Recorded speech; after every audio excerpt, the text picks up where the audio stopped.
The Breast Cancer Awareness Month, marked in countries across the world every October, helps increase awareness, early detection and treatment, as well as palliative care. Agnes Nayiga, 35, was diagnosed with breast cancer in 2015. She nearly poisoned her 2 children, underwent a double mastectomy, after which her husband walked out on her and she lost her job as well.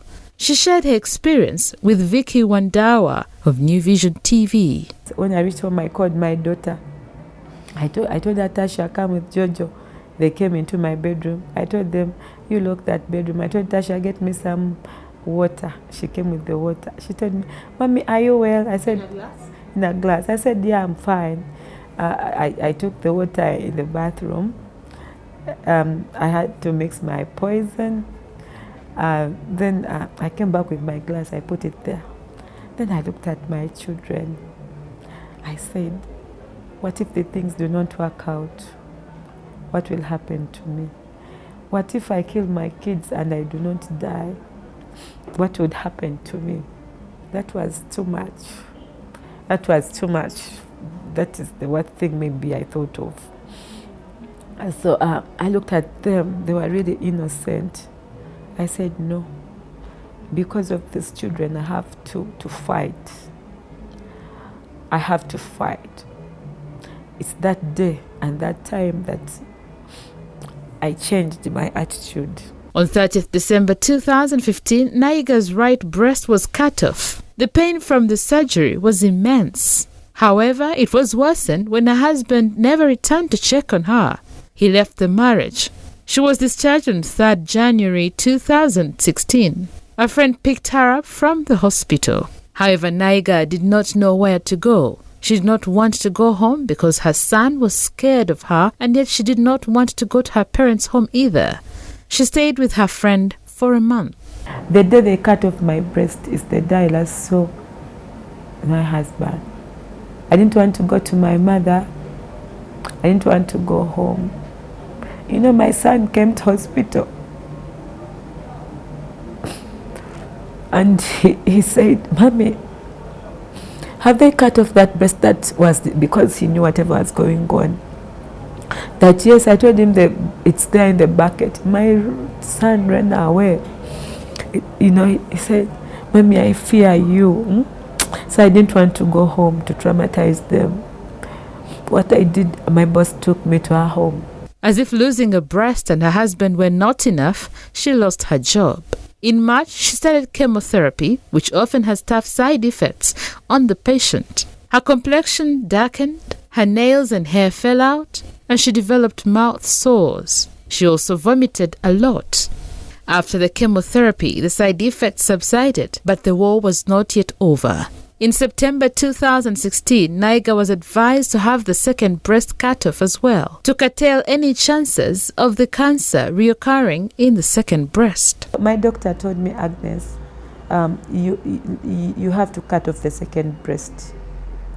He told me in around July last year, Agnes, you're going to cut off the second breast. First, reasons to avoid reoccurrence. Through experience, men, women, when they cut off the first breast, in most cases, cancer comes back into the what? The second breast. Yes, because of the lymph nodes. Through experience, that many of them get it.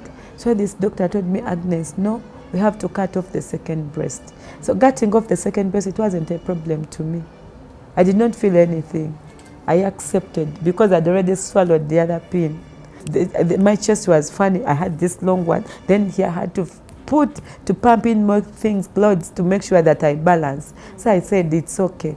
So after chemotherapy, I had to rest for 1 month.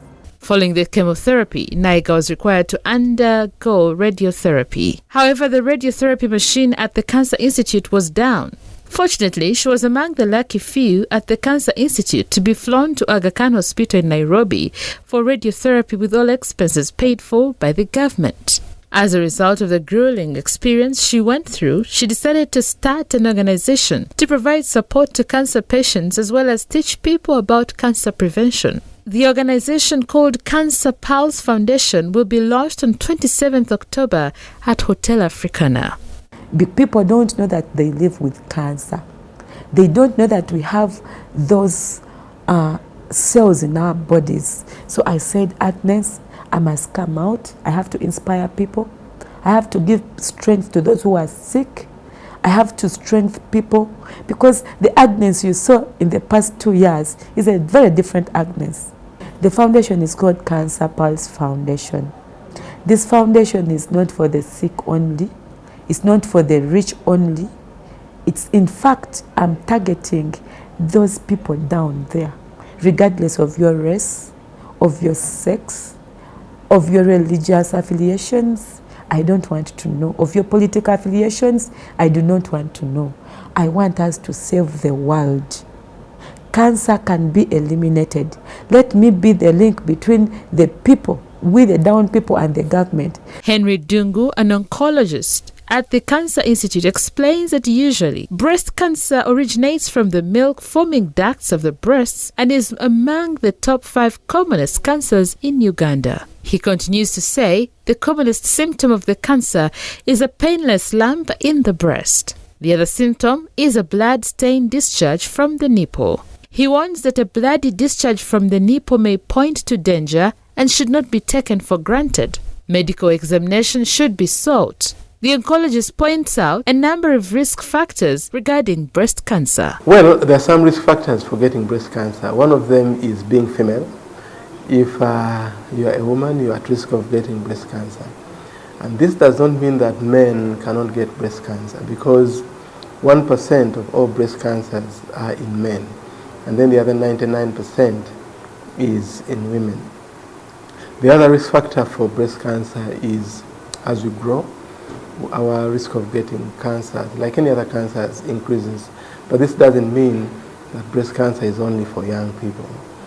We also know that if you have a family history of breast cancer, especially close family history, your auntie, your mother, your close relative had breast cancer, you can also be at a high risk of getting that. And when I say you're at risk, it doesn't mean that you'll definitely get it. People sometimes worry, oh, they said if your relative had this, but that means you are at a higher risk.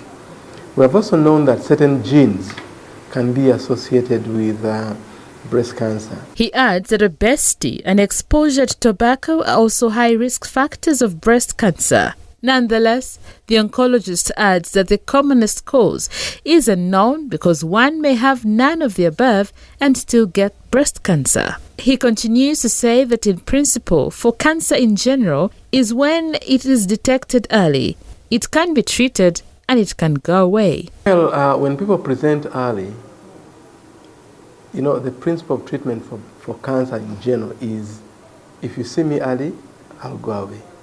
If you see me late, I'll remain. So if you get these patients early enough, we can treat them with an intent to cure the disease. Unfortunately, 80% of our patients come in with stage 4 disease. And stage 4 disease means it is advanced disease. So treatment becomes a challenge. We remain with options such as improving their quality of care. We may not be able to cure them entirely. So for such patients, we take advantage of the advances in palliative medicine to make sure that they live as long as they can. Dungu explains that breast cancer can be diagnosed by mammography, which is an X-ray of the breast, or a biopsy, whereby tissue is cut from the breast and examined for cancerous cells. He says many get worried about biopsies, but the best way to confirm the diagnosis of cancer is by getting tissue and doing special tests on it. Once cancer is confirmed, then the method of treatment is decided upon. Treatment can be by removing the tumor. There's a procedure referred to as breast conservation therapy, where surgery is done just to remove the tumor by doing a wide incision to remove the swelling, or the entire breast is removed through a process called modified radical mastectomy. Surgery is followed by chemotherapy, where different medicines are administered to further treat the disease. Chemotherapy is followed by radiation therapy, where special X-rays are used to treat the patient. After radiation, long-term follow-up treatment is administered, whereby medicine is given for at least 5 years to prevent reoccurrence of the cancer. All these treatments are available at the Cancer Institute. In regard to bilateral mastectomy or surgical removal of both breasts, just like in Nayiga's case, Dungu explains it is done to curtail chances of the cancer returning. When you have breast surgery, you are at risk of getting cancer in the other breast. What are the chances? Depending on the type of surgery that you have. Because one of the commonest sites for spread is in the contralateral breast. The other reason why women go for bilateral mastectomy is because of their risk of getting cancer. If you're at a higher risk that you might get cancer again, some authorities have recommended bilateral mastectomy, removal of 2 breasts. The good news is you can reduce your chances of developing breast cancer. The oncologist warns against herbs when one finds out they have cancer and says continue with medical treatment.